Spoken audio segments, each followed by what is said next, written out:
Audiolibros en 15 minutos. Suscríbete al canal y explora un nuevo libro cada día. Los cerebros pueden reconfigurarse a sí mismos como lo necesiten.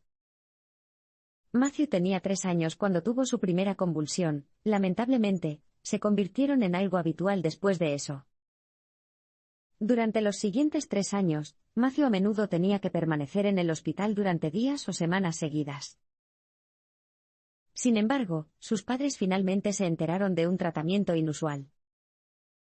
El problema se aisló en la mitad del cerebro de Matthew, de 6 años, por lo que los médicos sugirieron simplemente extirpar todo el hemisferio. Hicieron exactamente eso. Y 3 meses después, Matthew volvió a la normalidad. Matthew todavía tiene problemas con la mano derecha y camina cojeando levemente. Pero eso es todo. Aparte de eso, no hay forma de que alguien adivine que literalmente le falta la mitad del cerebro. Y esto se debe a que resulta que el cerebro humano es extraordinariamente bueno para adaptarse de cualquier manera que sea necesaria. El autor lo llama Live Within. El mensaje clave aquí es: los cerebros pueden reconfigurarse a sí mismos como lo necesiten. Un cerebro humano de tamaño completo contiene 86.000 millones de neuronas, y los cientos de billones de conexiones entre ellas. Pero lo que es realmente sorprendente es la forma en que interactúan todas sus partes. Tendemos a imaginar el cerebro como algo fijo, con una región para la visión, otra para usar herramientas, etc. La verdad es mucho más interesante: el cerebro se reconfigura constantemente. Las diferentes regiones del cerebro se ajustan continuamente, se comunican entre sí, e incluso compiten por el territorio. En conjunto, es como un tapiz inmensamente intrincado que se teje por sí mismo. Claro, es el ADN el que contiene nuestro código genético, pero esa es una parte relativamente pequeña de lo que somos. Son nuestras experiencias e interacciones las que dan forma a nuestro cerebro, especialmente cuando somos jóvenes y nuestro cerebro es más plástico. Realmente cambiamos constantemente a medida que aprendemos más sobre el mundo. También cambiamos a medida que aprendemos más sobre nosotros mismos. En la corteza somatosensorial del cerebro hay un modelo pequeño de ti, un mapa neurológico de todo el cuerpo conocido como homúnculo. Cada región del homúnculo corresponde a una parte del cuerpo diferente, como las manos o los ojos. Pero no todos tenemos el mismo modelo. Una persona ciega de nacimiento, por ejemplo, no necesitará el espacio que normalmente se dedica a la visión. Por lo tanto, otra parte del cuerpo utilizará esa región en su lugar, por ejemplo, las orejas. Es por eso que algunas personas ciegas, como Stevie Wonder o Andrea Bocelli, realmente tienen mayores habilidades musicales. Literalmente dedican más de su cerebro a ello, porque pueden hacerlo. Cualesquiera que sean las oportunidades que tenga el cerebro, se reconfigura para usarlas. El cerebro puede procesar cualquier tipo de información sensorial que reciba. La mayoría de la gente pensó que el médico Paul Bach-y-Rita estaba loco cuando, en la década de 1960, le pidió a un ciego que se sentara en un sillón dental adaptado con una rejilla de 400 puntas de teflón. Se colocó una cámara de vídeo sobre la cabeza del hombre y, a medida que pasaban los objetos por delante de ella, sus imágenes se convertían en movimientos mecánicos, las puntas se clavaban en la espalda del hombre a diferentes presiones. Tras unos días de entrenamiento, el experimento empezó a funcionar. Gracias a los patrones cambiantes que sentía en su espalda, el hombre pudo identificar los objetos que tenía delante. No era lo mismo que ver, pero fue un comienzo impresionante. El cerebro del hombre utilizaba información introducida en la piel de su espalda, como si fuera información de sus ojos. Este es el mensaje clave: el cerebro puede procesar cualquier tipo de información sensorial que reciba. Hay muchos más ejemplos de sustitución sensorial. Las gafas sónicas pueden ayudar a las personas ciegas a situarse. Además, los implantes cocleares son pequeñas computadoras que se colocan dentro del oído, y transmiten información auditiva al cerebro en forma de señales eléctricas. Al principio, suena como un zumbido sin sentido, pero las personas aprenden rápidamente a interpretarlo como un sonido convencional. Y luego está la mejora sensorial, tomar los sentidos existentes y ampliar lo que pueden hacer. Un equipo francés desarrolló un casco que te permite ver todo lo que te rodea con una visión de 360 grados, como una mosca.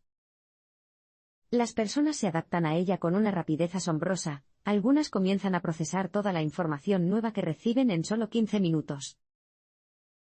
Mejor aún, ¿qué tal la adición sensorial? Es posible crear sentidos que de forma natural no tenemos en absoluto. Suena ridículo, pero así de bueno es el cerebro para procesar las entradas. He aquí un ejemplo.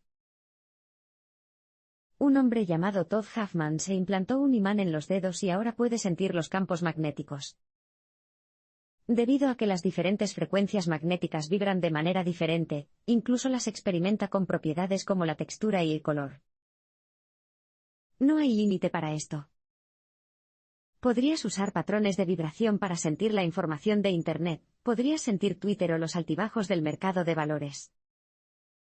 O una pareja podría percibir los datos del otro, ustedes podrían sentir la temperatura o la frecuencia respiratoria de su pareja, incluso cuando no estaba. ¿Qué harías con toda esta información? Bueno, eso depende de lo que el cerebro decida emitir, que es de lo que hablaremos a continuación. El cerebro puede aprender a operar cualquier tipo de cuerpo al que esté conectado. Los cerebros de los humanos no son los únicos que tienen una capacidad de adaptación brillante. También está Faith, una perra. Faith nació con solo 2 piernas, así que aprendió a caminar así. ¿Y sabes qué arquero tiene el récord del tiro más largo y preciso?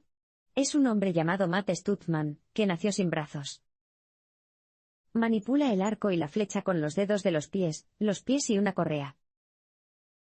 Del mismo modo que el cerebro puede interpretar las entradas de los sentidos más allá de las que tenemos de forma natural, también puede aprender a emitir una increíble variedad de habilidades, simplemente en función de las opciones de las que disponga. El mensaje clave es el siguiente: el cerebro puede aprender a operar cualquier tipo de cuerpo al que esté conectado. ¿Cómo lo hace el cerebro? Un principio básico es balbucear, la forma en que un bebé aprende a hablar. Mediante una combinación de escucharse a sí misma al intentar hablar y recibir las reacciones de las personas que la rodean, eventualmente aprende a refinar los ruidos que hace para que tengan sentido. Es el mismo proceso que subyace en la forma en que aprendemos cualquier tarea nueva. Un ingeniero, Destin Sandlin, aprendió una vez por sí mismo a operar una bicicleta con dirección inversa. Girar el manillar hacia la izquierda hacía que la bicicleta girara a la derecha. Simplemente al recibir comentarios cuando se caía y chocaba contra las cosas, finalmente llegó a dominarlo. Aprendió balbuceando a motor. La habilidad del cerebro para aprender a producir energía significa que el futuro es brillante para cosas como las extremidades artificiales. Los científicos están haciendo grandes progresos en el desarrollo de prótesis de manos y brazos que puedan controlarse mediante la capacidad intelectual. Lo más destacable es que, si la conexión es inalámbrica, ni siquiera tienes que estar conectado físicamente al brazo que estás controlando. En un experimento, pusieron a un mono en una cinta de correr en la Universidad de Duke en Carolina del Norte, y sus señales cerebrales se enviaron hasta un robot en Japón. El robot caminó al ritmo del mono al otro lado del mundo. Pero esta es la parte sorprendente: una vez que el mono dejó de caminar, siguió pensando en caminar durante un tiempo, así que el robot japonés siguió adelante. Es emocionante imaginar lo que depara el futuro. Si una extremidad dejara de funcionar, por ejemplo, no importaría tanto, podríamos conseguir una prótesis en pleno funcionamiento. También podríamos controlar robots bajo el mar o en el espacio, sin nada más que nuestras mentes. El cerebro se adapta en función de lo que es importante para él. Un entusiasta miembro del público le dijo una vez al violinista Itzhak Perlman que daría su vida por tocar tan bien como Perlman. Perlman respondió: lo hice. No es ningún secreto que se necesita toda una vida de práctica para entrenar el cerebro para lograr grandes cosas. El cerebro de un músico altamente entrenado como Perlman tiende a tener una forma notablemente diferente a la de un cerebro normal. Pero alcanzar este nivel elevado de habilidad no es solo cuestión de práctica. También se trata de la motivación. Imagina que Serena y Venus Williams tuvieran un hermano llamado Fred. Fred no es perezoso ni incompetente, y tiene las mismas oportunidades que sus hermanas. Pero si no le gusta el tenis, y no cree que tenga nada que ganar si se le da bien, no progresará en absoluto. El mensaje clave aquí es: el cerebro se adapta en función de lo que es importante para él. He aquí otro ejemplo hipotético. Dos niños nacen en lados opuestos del mundo, Hayato en Japón y William en Estados Unidos. Cuando nacen, no hay nada notablemente diferente en sus cerebros. Pero William crece escuchando inglés, mientras que Hayato escucha japonés. Cuando William escuche a la gente hablar, escuchará un sonido R y un sonido L como dos sonidos distintos. Pero con el tiempo, el cerebro de Hayato se dará cuenta de que no hay diferencia de significado entre la R y la L en japonés. Así que, aunque sea capaz de oír los diferentes sonidos, su cerebro dejará de procesarlos por separado. Literalmente, dejará de oírlas de manera diferente porque no es necesario que lo haga. El cerebro puede ser extraordinariamente flexible, pero solo hace las cosas que considera útiles para el cuerpo. Por ejemplo, en teoría, cualquiera podría aprender la ecolocalización, la capacidad de trazar un mapa del espacio a través del sonido, como los murciélagos, pero solo las personas ciegas tienen la motivación que el cerebro necesita para hacerlo. Y cualquier perro podría aprender a caminar sobre dos patas, pero solo Faith, con dos patas, realmente necesita hacerlo. Del mismo modo, si alguien tiene un brazo dañado, a menudo se volverá dependiente de su otro brazo más fuerte. Pero si la extremidad funcional está atada para que no pueda usarla, la extremidad dañada se verá obligada a utilizarla, y progresará como no habría logrado de otro modo. ¿Por qué el cerebro funciona así? Una de las razones es una sustancia química llamada acetilcolina. Esto es lo que le dice a una zona del cerebro que se reconecte. Sin embargo, la acetilcolina solo se libera cuando el cerebro registra algo tan importante. De lo contrario, todos somos como Fred, el hermano imaginario de Venus y Serena, podemos practicar todo lo que queramos, pero si no es importante para nosotros, no progresaremos. El cerebro bloquea la información estable para que no tengamos que pensar en ella. ¿Le pasó algo extraño al logotipo de IBM en la década de 1980? No. Pero la gente pensaba que sí. De repente, muchas personas empezaron a informar que habían visto un tinte rojo en las famosas líneas del logotipo, a pesar de que la empresa no lo había cambiado. ¿Qué estaba pasando? ¿Fue una extraña ilusión colectiva? Esto es lo que pasó. Los primeros monitores de computadora mostraban filas horizontales de texto verde sobre un fondo negro. Por lo tanto, después de pasar horas mirando este texto, la gente empezaba a ver el color complementario del verde, el rojo, cuando se centraban en cosas diferentes. Sus cerebros habían llegado a pensar que las líneas verdes horizontales eran la norma, por lo que cualquier otra cosa a su alrededor, desde las líneas de un libro hasta el logotipo de IBM, empezaba a tener un aspecto excepcional. Este es el mensaje clave: el cerebro bloquea la información estable para que no tengamos que pensar en ello. Es el mismo fenómeno que se experimenta después de mirar fijamente una cascada durante un rato. Cuando apartes los ojos de ella y mires algunas rocas, parecerá que las piedras se mueven hacia arriba. Esto se debe simplemente a que mirar la cascada ha hecho que el cerebro tome por defecto un escenario en el que es normal que todo se mueva hacia abajo. Lo mismo te está sucediendo ahora mismo, sin que te des cuenta. La superficie del ojo está cubierta de vasos sanguíneos, como se puede ver cuando el óptico ilumina el ojo con una luz desde ciertos ángulos. Pero el resto del tiempo, debido a que los vasos están completamente estables, no los ves en absoluto.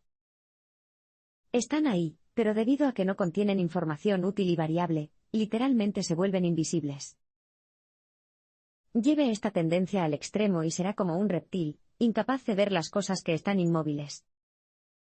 Pero en esta forma más leve, la ceguera del reptil es realmente útil porque es eficiente. El cerebro no necesita gastar su energía en registrar cosas que sean totalmente predecibles. Lo que es útil para que el cerebro aprenda es cualquier cosa que sea excepcional. Ahí es cuando tiene que pasar a la acción. La capacidad del cerebro para desconectarse de la información estable explica por qué es tan fácil desarrollar adicciones a cosas como las drogas. El cerebro se acostumbra a su presencia, se convierten en la norma excepcional. Esto también es lo que se esconde detrás de los dolorosos sentimientos de angustia o pérdida. Ese dolor es tu cerebro, sorprendido al descubrir que algo que esperaba ya no está allí. La plasticidad cerebral disminuye a medida que envejecemos. ¿Recuerdas a Matthew, el chico al que le extirparon la mitad del cerebro como tratamiento contra las convulsiones? Tenía 6 años en ese momento. Si hubiera sido solo un par de años mayor, habría sido demasiado tarde para realizar la cirugía. Por mucho que nuestros cerebros sigan siendo brillantemente adaptables a lo largo de nuestras vidas, lo son especialmente a edades más tempranas. A medida que envejecemos, los patrones profundamente arraigados en nuestro cerebro se vuelven más difíciles de cambiar, y los cambios radicales, como los que Matthew necesitó después de la operación, se vuelven casi imposibles. El mensaje clave es el siguiente: la plasticidad cerebral disminuye a medida que envejecemos. Comparemos 2 estrellas de Hollywood. Mila Kunis nació en Ucrania y se mudó a los Estados Unidos a los 7 años. Arnold Schwarzenegger nació en Austria y no habló mucho inglés hasta los 20 años. Kunis habla con un impecable acento estadounidense, mientras que Schwarzenegger sigue sonando decididamente austriaco. Comenzó a hablar inglés a una edad lo suficientemente joven como para que su cerebro se reconfigurara completamente, su cerebro más viejo ya no podía hacerlo. Sin embargo, es complicado, diferentes partes del cerebro se solidifican a ritmos diferentes. La corteza auditiva primaria se vuelve resistente a los cambios con bastante rapidez. Por eso Hayato y William, a quienes conocimos hace unos parpadeos, acabaron oyendo R y L de manera diferente. Pero las áreas somatosensoriales, como ya hemos mencionado, permanecen bastante flexibles a lo largo de nuestras vidas y se adaptan a nuestros cuerpos cambiantes. ¿Por qué es esto? El autor sugiere que está relacionado con el cambio. Las cosas que se arreglan primero son las que parecen permanecer más o menos inalterables, los sonidos que escuchamos todos los días, las reglas del lenguaje, cómo masticar. El cerebro fija estas constantes y dedica su energía a las cosas que cambian. Piense en ello como en una biblioteca. Tiene sentido construir primero el plano y los estantes, antes de empezar a llenar el lugar con libros. Y más adelante, será más fácil cambiar los libros que cambiar la propia biblioteca. Por lo tanto, los niños tienen cerebros envidiablemente flexibles, aún se están desarrollando, no solo se están reabasteciendo. Pero no todo son malas noticias para los adultos. Un estudio fascinante, conocido como el estudio de las monjas, proporciona pruebas. Cientos de monjas católicas aceptaron que se les analizara el cerebro mientras estaban vivas, y que se les examinara después de morir. Sin embargo, estas monjas llevaban una vida atípica para las personas mayores, se mantenían mentalmente ocupadas con las actividades comunitarias. Los investigadores se sorprendieron al descubrir que 1/3 de las monjas tenían cerebros con signos de la enfermedad de Alzheimer y, sin embargo, las monjas no habían mostrado ningún síntoma mientras estaban vivas. Un cerebro activo puede seguir recableándose a sí mismo, incluso en la vejez. Los recuerdos más antiguos perduran con más eficacia que los recientes. El autor y algunos colegas preguntaron una vez a personas que experimentaban sinestesia, una afección en la que un sentido desencadena a otro, qué colores asociaban a determinadas letras del alfabeto. En su mayoría, los resultados fueron aleatorios, pero varios cientos de sinestésicos mostraron el mismo patrón: las letras de la A a la F recorrían el rojo, el naranja, el amarillo, el verde, el azul y el morado. Los colores volvieron a empezar, con G en rojo. Curiosamente, Todos los sinestésicos que experimentaron este patrón habían nacido entre los años 60 y 80. Finalmente, el autor descubrió el motivo de la asociación de colores, un juego de imanes del alfabeto de Fisher-Price de esa época, en los que las letras coincidían exactamente con esa combinación de colores.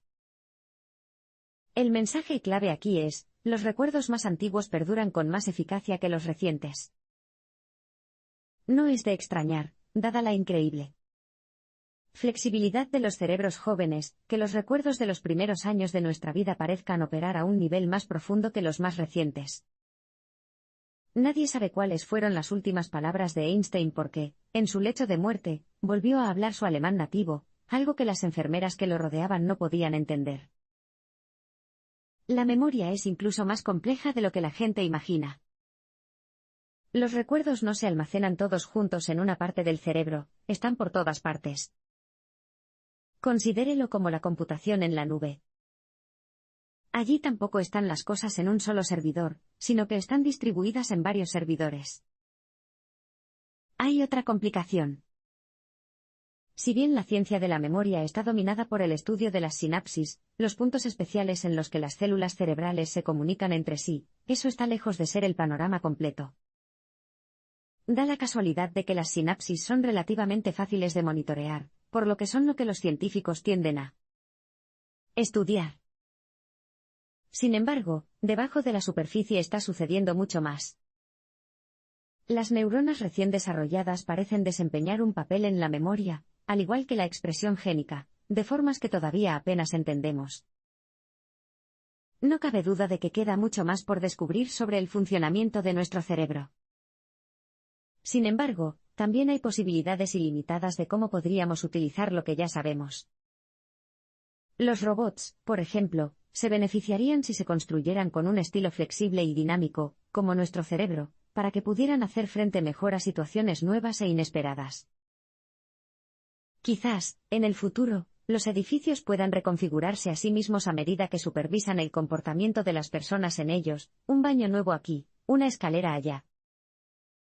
Los trabajadores de la construcción, entonces, se parecerían más a neurólogos que a constructores.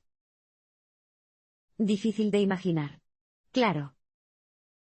Pero si algo puede hacerlo, es tu cerebro.